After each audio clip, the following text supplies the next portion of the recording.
Anyway, asa na ba tayo?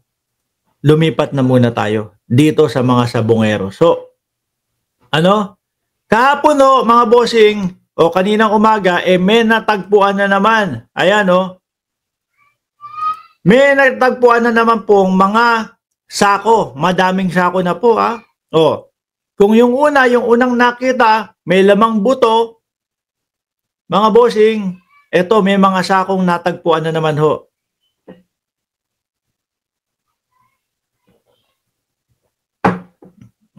Ayan isinasakay ho nila. Ngayon, si alias Totoy, mga bossing, eto na. Magsasalita na tungkol dyan. Nagulantang ng maraming tao na agad nakakuha. Ayan, magsasalita na si alias Totoy. Okay po sir, first question po namin sa inyo. Yung una nagulantang ng maraming tao na agad nakakuha po ng sako, no? Ito po PCG sa operation nila kahapon. Pero ang noticeable dun sir is sunog yung mga nakuha. May information po ba kayo na iba pa pong paraan ng pagpatay at pag-dispose sa mga sabungero? Hindi muna ako magsasalita dito. Hayaan natin silang magsalita at magpaliwanag. Katulad niyan, wala talaga akong idea dyan. Siguro, sa sobrang na nila, siguro yung iba sinunog na nila. Pero wala akong idea sa mga dahil hindi ako nasindan ng video niyan. Yung sunog. Opo. How about sir yung dinidismember, yung mga bodies para ma-dispose? May idea po ba kayo about it? Because I read in an unofficial document na isa po yun sa mga disclosed na information. Paano dinidispose? China-chop-chop? Yun na nga, yung katulad ng sinabi ko noong nakaraan, na pinakitaan nila ako ng video na kung paano, parang baboy yung ginawa nila. Yun lang yun. Hanggang doon lang ang alam ko. Wala akong idea. Basta yun lang ang video na pinakita sa akin. Hanggang saan yung video, sir? So ano po ang nakita? Basta yung nakita ko yung video, yung killing me softly ba yung ginagawa, yung pinipihit. Yung killing me softly, yung alambre, dahan-dahan pinipiga sa leeg hanggang sa malagutan ng hininga. Yun lang, kung doon lang, hanggang doon lang. Tapos yung laman dito, saka yung tiyan, yung mga laman-laman, gusto nila yung parang lumabas yung dugo. Hihiwain para lumabas yung dugo? Para hindi lumubo yung tao. So inaano nila, sinasaksak pa. Hiwa talaga. Putik na yan. Kung may imagine nyo, mga kababayan, ikaw nga magtusok ka lang ng tayo mga normal na tao, magtusok lang ho tayo ng karayom. May kaba ka pa kinakabahan ka pa yung kinukwento ni alias Totoy. Parang, paano mo sisikmurain yun, Ang karumal-dumal nga yung ginawa nila. May mga, pero hindi nakita sa video, sir, na pinuputol yung parte. Wala. Kasi yun lang ang nakita ko, pero hanggang doon lang. Nakuha sila sa sako, sir. So is that something na consistent na nakita mo sa video? Nakita mo paano tinatapon sa langit? Siguro, ganun ang ginagawa nila. Dahil yung sako ba, may mga buhangin o wala? Kasi kung lagyan talaga nila yun ng pabigat. Ang nakikita ko ho dito, mga bossing, ang kwento ni alias Totoy,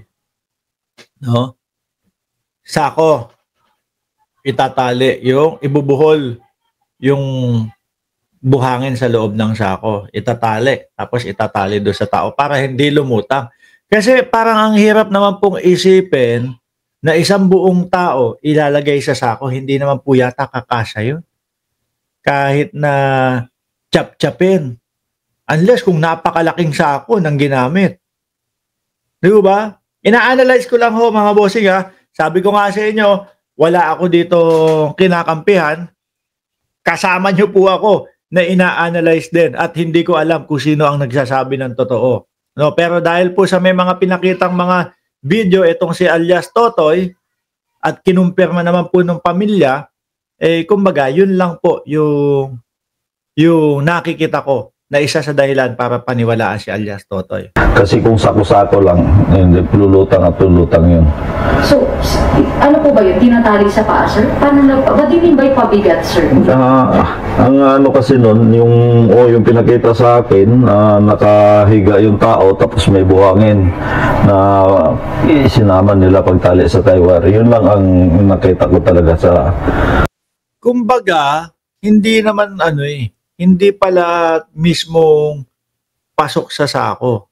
May mga sako-sako tas ihiga, lalagyan ng buhangin para tapos saka itatali. Yung tipo bang parang pag binabalot po yung lechon tapos i-deliver na, tingin ko ganun yung pagkaka-analisa niya. sa video. Pasensya na po, sir, for asking. Saan nila tinali yun? Sa paa?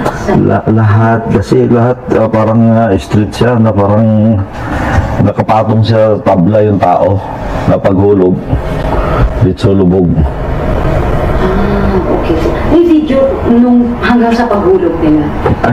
Yung ano lang, yung ang kwininto na lang sa akin yun. Pero yung video kung paano nila kinatay, yun na yun.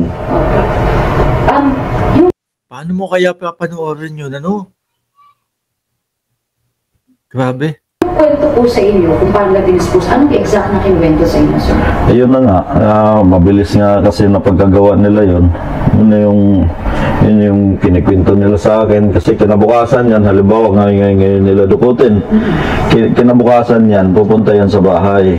Kukunin na yung 500,000 na yung suhol sa kanila.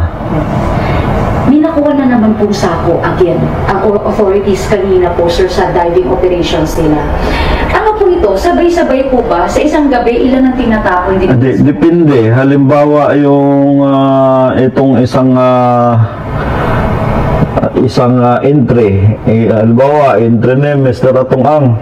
Yung isang entry na yan, halimbawa 5 katao yan na gumawa ng tsupi, obligado kunin lahat yun. Minsanan yun, sir. Oo, kunin lahat. Hindi pwedeng, hindi pwedeng itira yung isa.